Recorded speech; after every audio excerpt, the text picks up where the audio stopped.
I'm 32 years old, and for the first time in my adult life, I can afford to take a vacation without checking my bank account 3 times first. But 3 years ago, I was working 16-hour days between 2 jobs while my family convinced me it was my responsibility to cover my 28-year-old brother's $800 monthly rent. What I discovered about my family's true feelings toward me would shatter everything I thought I knew about love, loyalty, and what it means to be valued by the people who are supposed to protect you. My name is Sarah, and I was always the responsible one. Growing up in suburban Minneapolis, I was the daughter who helped Mom with groceries, who remembered Dad's birthday when everyone else forgot, who stayed home from parties to babysit my younger brother Marcus while my parents went out. I wore this role like a badge of honor, believing that being dependable meant being loved. The patterns started early, though I didn't recognize them then. When Marcus got his first car at 16, a decent used Honda that Dad spent weeks researching and negotiating for, I was told that my getting a car would have to wait because money was tight. When I turned 16 6 months later, suddenly the finances had shifted again, and I was handed the keys to Marcus's old bike and told that the exercise would be good for me. I pedaled to my after-school job at the local grocery store while Marcus drove his friends around town. College applications revealed more of the same dynamic. Marcus wanted to study film production at an expensive private college 3 states away. Despite the $40,000 annual tuition, my parents took out a second mortgage to make his dreams possible. When I expressed interest in pursuing nursing at the state university, a much more affordable option, I was told that I'd need to figure out the financial aid myself because the family resources were already stretched thin. I spent my senior year of high school working 25 hours a week at Target while maintaining a 3.8 GPA, filling out scholarship applications during my lunch breaks. Somehow I made it work. I graduated nursing school with honors and landed a position at Minneapolis General Hospital. I was proud of my independence, proud of the apartment I could afford on my own, proud of the career I'd built through sheer determination. My parents praised my self-sufficiency, often telling friends how capable and resourceful their daughter was. I mistook this for admiration, rather than recognizing it as a convenient excuse to continue investing exclusively in Marcus. The real manipulation began when I was 29. Marcus had graduated from his expensive film school and moved to Los Angeles with grand plans of becoming a director. 3 months into his Hollywood adventure, he called our parents in crisis. His roommate had moved out unexpectedly, leaving him unable to afford the rent on his 1-bedroom apartment in West Hollywood. The monthly payment was $800, which wasn't unreasonable for the area, but Marcus had been working sporadically as a production assistant and spending most of his earnings on networking events and equipment for his independent film projects. During our weekly family dinner, Mom presented Marcus's situation to me as if I were a bank loan officer rather than his sister. She explained how important it was for Marcus to maintain his current living situation because the apartment was close to the studios where he was making connections. Dad chimed in with statistics about how critical the first few years were for establishing oneself in the entertainment industry. They painted a picture of Marcus being on the verge of a breakthrough that could change his life forever. Then came the request that would define the next 3 years of my life. Since I was doing so well financially, a conclusion they'd reached because I could afford my own 1-bedroom apartment and a reliable car, would I consider helping Marcus with his rent until he got established? They assured me it would only be temporary, maybe 3 or 4 months at most. They emphasized how proud they were of my success and how this would be an investment in the family's future success. I wanted to say no. Every rational part of my brain recognized that a 28-year-old man should be responsible for his own housing costs.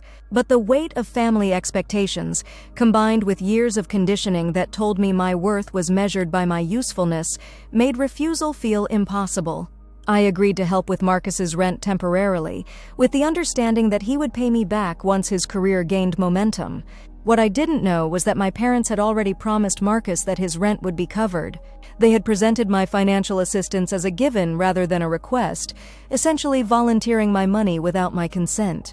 When I called Marcus to discuss the arrangement and talk about timelines for repayment, he seemed surprised that I expected this to be anything other than family support. He thanked me casually, the way you might thank someone for passing the salt, and assured me that he would definitely pay me back once he started making real money. To cover Marcus's $800 monthly rent on top of my own expenses, I picked up extra shifts at the hospital and took a weekend job doing private nursing for elderly clients. My weeks became a blur of 12-hour hospital shifts, followed by overnight care assignments. I was making good money, but I was also spending it faster than I could earn it. My own rent was $1,100, and with Marcus's rent, utilities, groceries, and my student loan payments, I was barely breaking even despite working 65 hours a week. The months stretched on. Marcus would call occasionally to update me on his projects, a short film that was almost finished, a connection he'd made with someone's cousin who worked at a production company, a potential opportunity that was just around the corner. Each conversation ended with gratitude for my continued support and promises that he was getting closer to independence. My parents would ask how Marcus was doing, praising my generosity while also subtly implying that cutting off support now would be cruel given how close he was to success. 6 months became 12 months. 12 months became 18. I was exhausted, financially strained, and beginning to feel resentful in a way that frightened me. I had always prided myself on being generous and family-oriented, but I was starting to feel like an unpaid employee rather than a loved sister. When I tried to bring up the timeline for repayment with my parents, they reminded me how much the family had invested in Marcus's education and how important it was to see that investment through to success. The manipulation became more sophisticated as time went on. When I mentioned that working 2 jobs was affecting my health and personal life, Mom would remind me that Marcus was sacrificing too by living in a small apartment and working entry-level jobs. When I suggested that Marcus might consider getting a roommate or moving somewhere more affordable, Dad would explain how such changes could jeopardize the networking connections Marcus had worked so hard to build. Every practical suggestion I made was met with explanations about why it wouldn't work, and subtle implications that I was being selfish for not wanting to help my brother achieve his dreams. The financial strain was affecting every aspect of my life. I had to decline social invitations because I couldn't afford the cost of dinner and drinks after working 16-hour days. I postponed dental work that my insurance didn't fully cover. I drove my car with a check engine light for 4 months because I couldn't afford the repair costs. Meanwhile, Marcus was posting Instagram photos from industry parties and weekend trips to Santa Monica, looking healthy and happy while I felt like I was drowning. The breaking point came during my 3rd year of funding Marcus's lifestyle, just after my 30th birthday. I had been working extra shifts to save money for a small celebration with friends when Marcus called in a panic. His car had broken down, and he needed $1,500 for repairs. Without a car, he explained, he couldn't get to auditions or meetings, which would essentially end his career prospects. He needed the money within a week. I didn't have $1,500 available. My savings account had been depleted months earlier when I'd helped Marcus cover a security deposit for a new apartment when his lease changed. To come up with the money, I would need to take out a cash advance on my credit card, which would mean paying interest on money I was giving away. For the first time in 3 years, I told Marcus no. His response revealed everything I had been trying not to see. Instead of understanding or gratitude for the $28,800 I had already given him, Marcus became angry. He told me I was being selfish and short-sighted, that I was essentially sabotaging his career over money I could easily afford. He reminded me that family was supposed to support each other and suggested that I was jealous of his creative pursuits because I had chosen a conventional career path. When I called my parents to explain why I couldn't provide additional money, their response was even more devastating. Dad told me that they had already promised Marcus the money, assuming I would provide it as I always had. Mom added that she was disappointed in my selfishness, especially given how well my nursing career was going. They made it clear that they expected me to find a way to come up with the money, suggesting I could borrow it if necessary. That conversation forced me to confront a truth I had been avoiding for years. My parents didn't see me as a daughter they should protect and support. They saw me as a resource to be managed for Marcus's benefit. My financial stability wasn't something they were proud of for my sake. It was something they counted on for his sake. I existed in their minds primarily as a solution to Marcus's problems, rather than as a person with my own dreams, struggles, and limitations.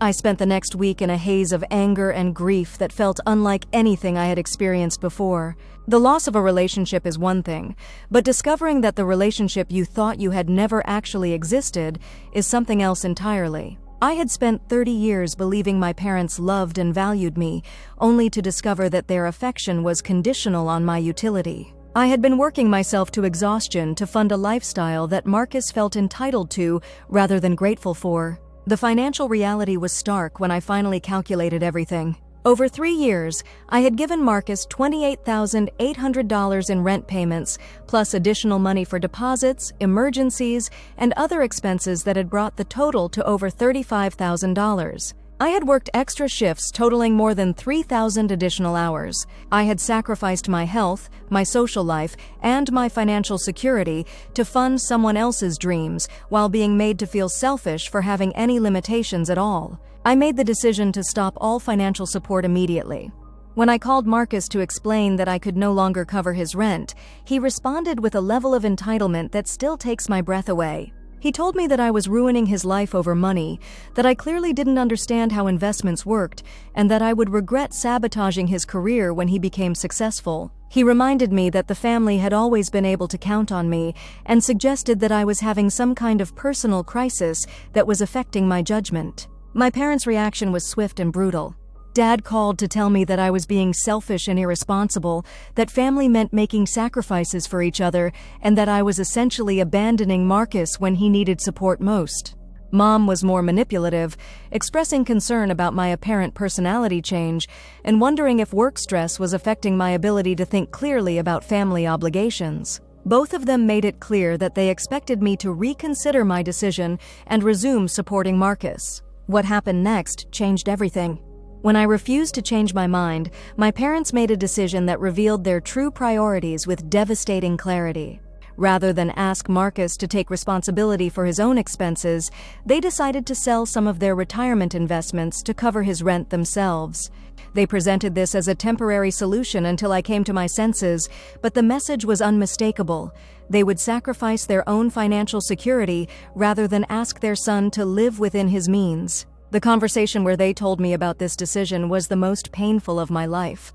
Mom explained that they had no choice but to help Marcus themselves since I was no longer willing to do so. Dad added that they hoped I would realize how much damage I was causing and decide to resume my support before their retirement funds were completely depleted. They made it clear that they saw my boundary setting as a betrayal of the family rather than a reasonable response to years of exploitation. That was when I understood that I had never been a daughter to them in the way Marcus had always been a son. Sons were protected, supported, and invested in regardless of their choices or failures. Daughters were resources to be utilized for the family's benefit, valuable only insofar as they could solve problems and provide support. My success was important to them only because it made me useful, not because they were proud of me as an individual. The next few months were the loneliest of my life. My parents stopped including me in family gatherings, explaining that things were too tense while Marcus was struggling financially. Marcus stopped speaking to me entirely, posting social media updates about family loyalty and people who abandon others during difficult times. I felt like I had lost my entire family by refusing to continue funding someone else's lifestyle. But something else began to happen during those months of isolation. Without the constant drain of supporting Marcus, my finances stabilized almost immediately. I was able to work normal shifts instead of picking up every available hour. I had time to sleep properly, to see friends, to remember what it felt like to live for myself rather than exist as a solution to someone else's problems. The relief was so profound that it forced me to recognize how unhealthy the previous 3 years had been. I also began to see my parents' manipulation tactics with new clarity. The guilt trips, the emotional blackmail, the way they presented Marcus's problems as family emergencies that required my sacrifice, all of it became visible once I stepped outside the dynamic. I realized that they had been training me my entire life to prioritize Marcus's needs over my own, conditioning me to find my self-worth through service rather than through my own accomplishments. 6 months after I stopped funding Marcus's rent, I learned something that changed my understanding of the entire situation. Through a mutual friend who worked in social media marketing, I discovered that Marcus had been earning significantly more money than he had led any of us to believe.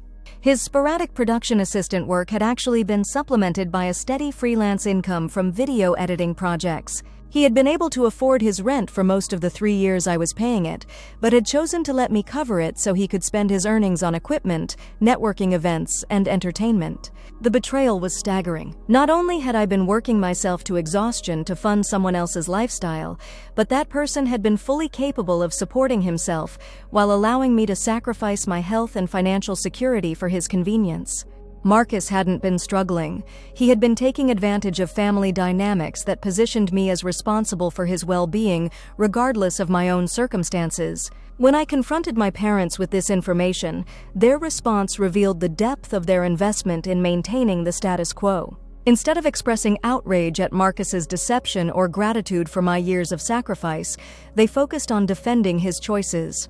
Dad explained that Marcus needed to invest in his career development and that my support had allowed him to make important connections. Mom added that successful people sometimes had to be strategic about their resources, implying that Marcus's deception was actually a form of wisdom rather than exploitation. Their refusal to acknowledge the wrongness of the situation or to hold Marcus accountable for his deception was the final confirmation I needed. This wasn't a family dynamic that could be fixed through communication or boundary setting. This was a fundamental difference in values, a system built on the premise that my worth was measured by my usefulness to Marcus rather than my inherent value as a person. I made the decision to limit my contact with my family to essential communications only. I stopped attending family gatherings where I was expected to pretend that nothing had happened. I stopped taking calls where the primary purpose was to pressure me into resuming financial support for Marcus. I began building a life centered around relationships where I was valued for who I was rather than what I could provide. The process of rebuilding my sense of self-worth was more difficult than I had anticipated. Years of conditioning had taught me to find validation through service to others, particularly family members. Learning to prioritize my own needs without feeling guilty required the help of a therapist who specialized in family dynamics and emotional manipulation. Through our work together, I began to understand that genuine love doesn't require financial sacrifice as proof of loyalty. Therapy also helped me recognize that my parents' behavior fit patterns of emotional abuse that many people experience within families. The favoritism, the manipulation, the expectation that one child should sacrifice for another's benefit, these weren't unique character flaws, but recognizable tactics used to maintain unhealthy family systems. Understanding this helped me stop taking their treatment personally and start seeing it as a reflection of their limitations rather than my failures. 1 year after I stopped funding Marcus's lifestyle, I received news that forced my family to confront the consequences of their choices. Marcus's film career had not materialized in the way any of us had hoped. Despite years of investment and support, he was still working entry-level jobs and struggling to gain traction in an incredibly competitive industry. Meanwhile, my parents' retirement savings had been significantly depleted by their decision to replace my financial support with their own. The irony was sharp and painful. While they had been so focused on investing in Marcus's potential for success, they had completely overlooked my actual success. My nursing career had continued to advance during the years I was supporting Marcus. I had received a promotion to charge nurse, completed additional certifications, and built a reputation as someone who could handle complex cases with skill and compassion. My annual salary had increased substantially, but because they took my stability for granted, they had never celebrated or even acknowledged these achievements. The vindication came in a way I never could have anticipated. During my 3rd year of limited family contact, I was selected to receive a Nursing Excellence Award from the Minnesota Hospital Association. The award came with a $5,000 prize and recognition at a ceremony attended by healthcare professionals throughout the state. Local news coverage included an interview where I discussed my commitment to patient care and my pride in the nursing profession. My parents saw the news coverage through mutual friends and reached out to congratulate me, but their pride felt hollow and opportunistic, coming only after external validation had forced them to recognize my value. They wanted to attend the award ceremony and celebrate my achievement, seemingly unaware that their treatment of me over the previous years had forfeited their right to share in my successes. The award ceremony became a moment of clarity about the kind of relationships I wanted to prioritize. My close friends from work attended, along with colleagues who had supported my professional development and mentors who had encouraged my growth. These were people who had seen my worth before it was validated by an external award, who had celebrated my smaller victories and supported me through challenges. Their presence at the ceremony felt genuine and meaningful in a way my family's belated interest could not. When my parents suggested that my success proved the family had raised me well, I finally found the words to articulate what I had been feeling for years. I told them that my achievements had happened despite their treatment, not because of it. I explained that their willingness to sacrifice my well-being for Marcus's convenience had taught me that my value as a family member was conditional on my utility, and that this lesson had nearly destroyed my ability to recognize my own worth. Their response was predictably defensive. They insisted that they had always been proud of me, that they had always known I would be successful, and that I was misinterpreting their actions and motivations. They reminded me of times they had expressed pride in my accomplishments, seemingly unaware that occasional praise while simultaneously exploiting my resources is not the same as genuine support and protection. The conversation clarified something important for me. I realized that I didn't need my family to acknowledge their mistreatment for me to move forward with my life. Their validation wasn't necessary for my healing, and their refusal to take responsibility wasn't a reflection of my worth, but of their limitations. I could build meaningful relationships with people who valued me appropriately while maintaining polite but distant contact with family members who had proven themselves incapable of treating me with respect. Today, my life looks completely different than it did 3 years ago. I work normal shifts that allow me time for hobbies, relationships, and rest. I've been able to save money for a down payment on a house, something that would have been impossible while funding Marcus's lifestyle. I've built friendships with people who see my kindness as a gift rather than an obligation, who celebrate my successes without expecting them to benefit everyone around me. I've also learned to recognize the red flags of people who might try to exploit my generous nature. When someone consistently expects financial help without offering reciprocity, when family members present other people's problems as my responsibilities, when people guilt me for having boundaries around my resources, these are signals that someone sees me as useful rather than valuable. My relationship with Marcus remains essentially non-existent. He has never acknowledged that accepting $35,000 from someone he knew was working extra jobs to provide it was wrong.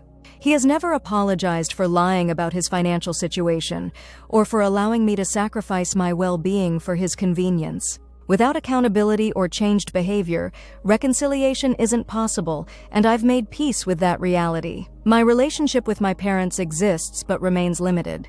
They occasionally reach out to share news or invite me to family gatherings, but they have never addressed the years of exploitation or acknowledged that their treatment of me was harmful. I respond politely, but don't invest emotional energy in rebuilding closeness with people who have shown they can't be trusted to protect my well-being when it conflicts with Marcus's convenience. The most important thing I've learned is that family relationships should enhance your life, not drain it. Real love doesn't require you to sacrifice your financial security, physical health, or mental well-being to prove your loyalty. People who truly care about you will celebrate your success, protect your resources, and respect your boundaries even when those boundaries are inconvenient for them. If you're watching this and recognizing your own family dynamics in my story, I want you to know that you're not responsible for fixing other people's problems with your own sacrifice. Your worth isn't measured by your usefulness to others, and setting boundaries around your resources doesn't make you selfish. It makes you responsible for your own well-being. You deserve relationships where you're valued for who you are, not what you can provide. The journey from exploitation to empowerment isn't easy, but it's worth it. Learning to prioritize your own needs doesn't make you selfish. It makes you available for genuine relationships built on mutual respect rather than one-sided sacrifice. You don't owe anyone your financial security, your mental health, or your future just because you share DNA. I'd love to hear from others who have navigated similar family dynamics. Have you ever felt like you were valued more for what you could provide than for who you were? How did you learn to set boundaries with family members who expected your sacrifice? Your stories matter, and sharing them helps all of us feel less alone in these difficult situations. If this story resonated with you, please let me know in the comments, and consider subscribing for more conversations about building healthy relationships and recognizing your own worth.